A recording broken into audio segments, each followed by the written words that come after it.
So I want to talk about my content, where I see myself in the future, sort of what I'm doing now, just to provide some perspective on everything because I'm someone that self-reflects an awful lot. So even if I say I'm leaving this or I'm doing this, it can change. I evolve. I'm open to evolving. I think that's what sets me apart from some people. Some people let their pride and ego get in the way. I see opportunity. I look and like I said, I self-reflect. So I'm thinking, wait a minute, if I'm enjoying this more than I thought I was, it's not so much of a hassle. So we have to look at platforms for what they can provide and what their purpose is, because after time we end up trying to get more from something than it can provide. And I'm finding that with TikTok. So I've invested a lot of time, effort, everything is on TikTok. And I'm realizing it's not really my priority platform because it doesn't serve what I want to do. If we just look at everything, TikTok, let's go to TikTok a minute. So TikTok, although they're trying to push longer videos, people don't have the attention spans for it. It's just not happening. So as much as they might want to push people in a certain direction, they don't want it. Apparently now they want landscape videos and they're going to start prioritizing landscape content. So content where it's on its side. So people have to turn their phones in future. Just like YouTube. It's all about wanting that and expecting that. Now, people maybe they conform, maybe they won't. But the thing is, the content I create is very long. I like to talk.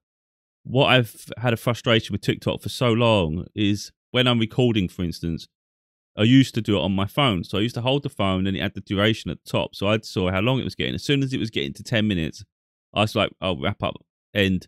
I'd always try and end on 10 minutes. Even if I weren't finished, I would just have to stop the conversation and that's the end of that topic. And I don't like that. So what I started doing is obviously I started splitting up videos into parts. I don't like that either. I don't see the point of someone skipping into the middle of a video. You don't start a movie in the middle. The content I like to create, I like it to sort of be a conversation. It's a topic I'm covering. Let's explore this topic while I'm talking about it, rather than me having to come back to it 5 times, So upon reflection, I realized YouTube is far better for this because that's what people go on YouTube for. They're like education, information, entertainment. But it's an understanding that you're going to get some deep content within YouTube. With TikTok, it's very fleeting, very glossed over, very short samples. So upon that reflection, I'm like, okay, let's use TikTok for what it is because that's how I'm going to have to do it now. I've made some great connections on TikTok. That's why I didn't really want to have to leave if I can help it. So now what I've started to do with my TikTok is mini clips. Now, mini clips are me taking samples or sound bites from the videos I've already created. Because I'm like, you know what? People have not got the attention span on TikTok at all. They just don't. They're not going to hear half the stuff I say. So if I say something that I think is really interesting, it's never and it's deeper into a video, it's just getting missed. So I'm like, we'll just do mini clips now, little sound bites. So far, there's 22 videos of them. For most part, that's what TikTok's going to be for me now. Or it will be sound bites. I might put, let's say let's have talked on a video for like 40 minutes. I'm not making 4 parts of 10-minute videos on TikTok because TikTok just gets convoluted between all the mini clips and everything. It's just too much content. So I'll either just take the sound bites or I'll put the first 10 minutes and then I'll literally put a statement at the end saying, for the full video, watch on YouTube. So effectively, if you're on TikTok and you're watching my content, you'll see sound bites, but you're not going to get the deep content. If you want the full experience, it's on YouTube. So you could say YouTube is now my priority because that's my focus now. So that I know there's no upper time limit on the content I create. I can just talk and I'm free to talk without like a hindrance to it. If people watch my video, for instance, and they don't want to listen to the end, they can leave it, but then they can come back and it will continue where it left off. So people can watch the whole video in the end if they choose to. And if they don't, that's fine, isn't it? But at least it's there for those that can, that are interested. So I'm going to still continue with my video content. I've got a new microphone coming. So that'll help improve the quality of my content further.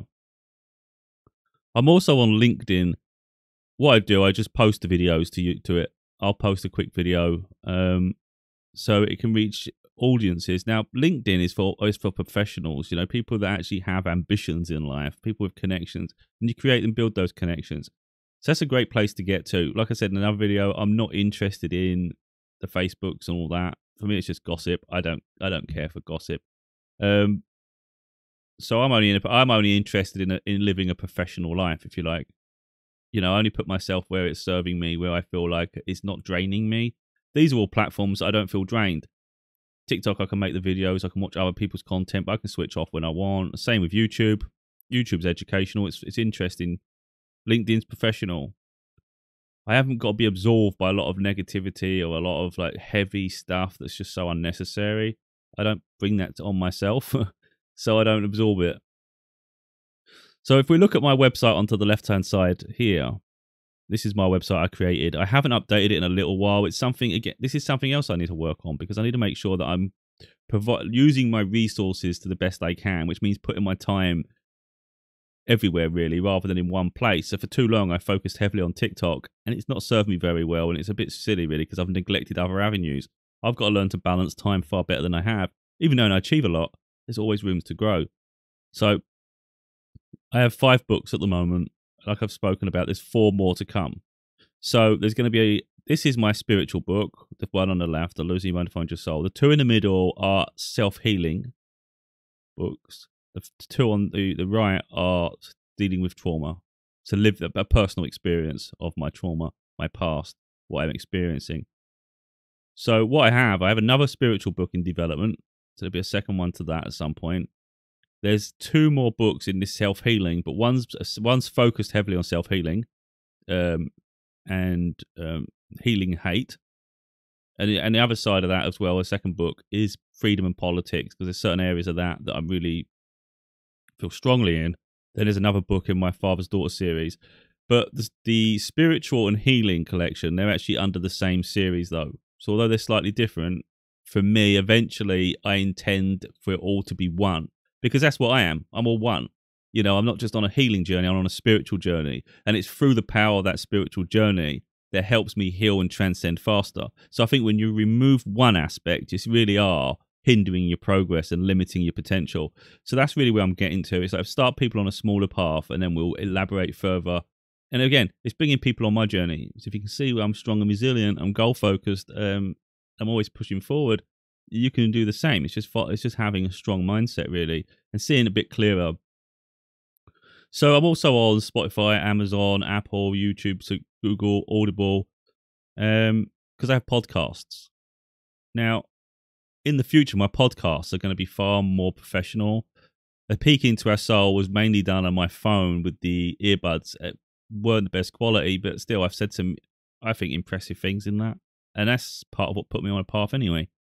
Thinking out loud is my new theme really, and I've got videos. So what I was doing was taking the audio from the videos. I've stopped doing it for a little while, and I need to get back on point. I need to start focusing now, my energy. So what I'll do is when I do a YouTube video now, I will remove the audio and post it to a podcast. So it'd be the same as the video really, and a lot of podcasters are doing that anyway. That's what they're doing.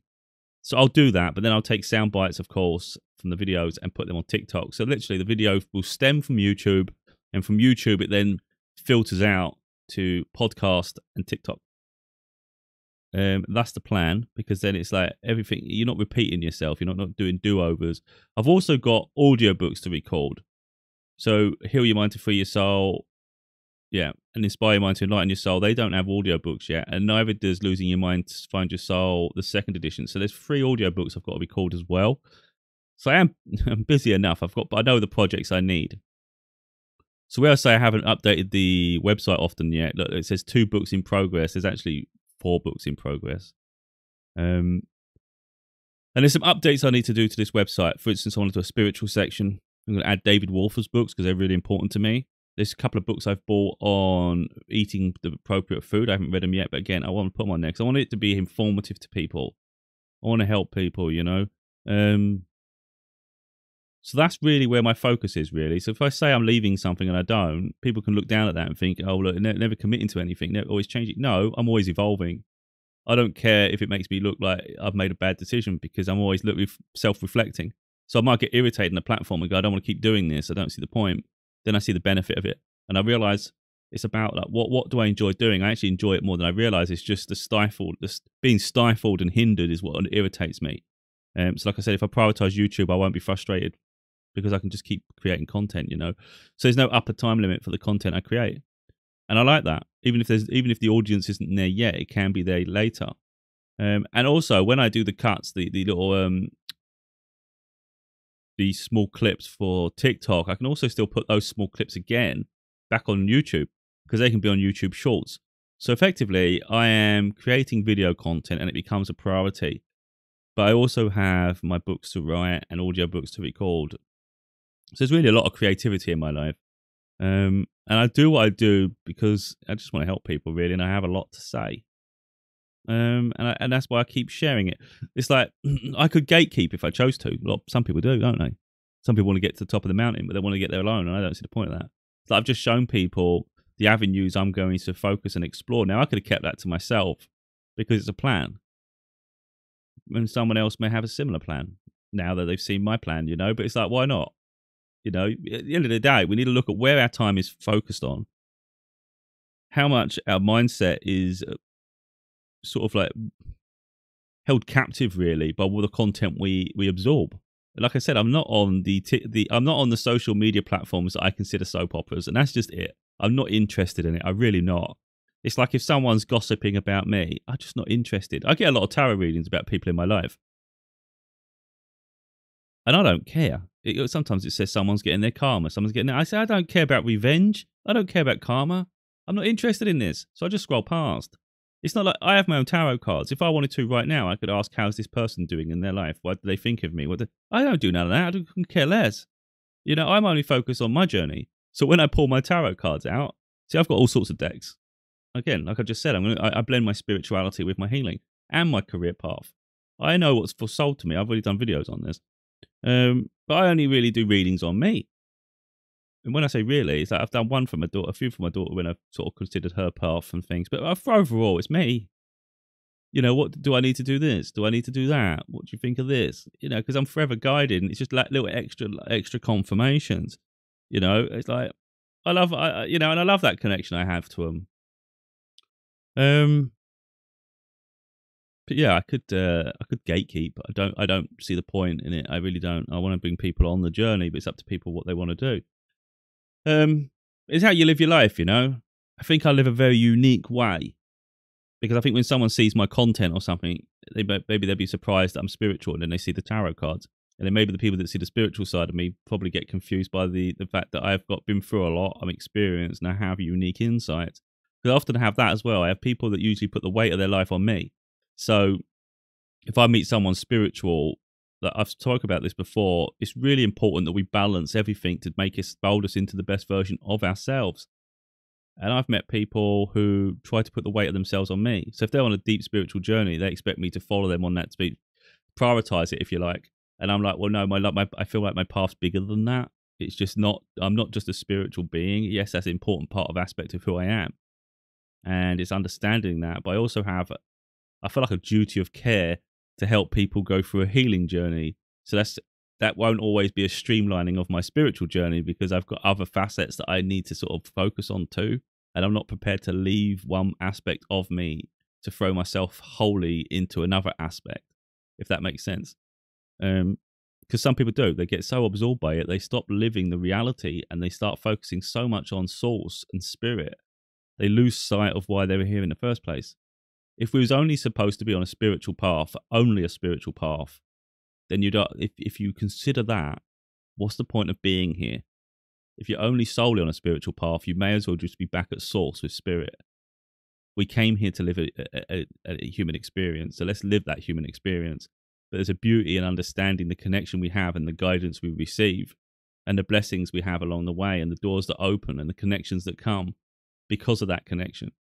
So you can streamline your life and make things effortlessly flow.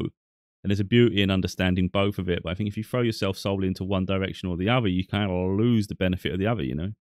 So that's why I say I'm not a follower, I'm a leader. Even if I'm not leading others, I'm leading me, you know what I mean? And I always know what I need to do at a given moment. Always have full confidence in my decision making himself. So yes, I take ideas on board, I take people's opinions on board, but ultimately it's my decision I make for my life, and no one else makes my decisions for my life. I don't allow it, I won't have it. I am in control of me because this is my vessel, this is my being.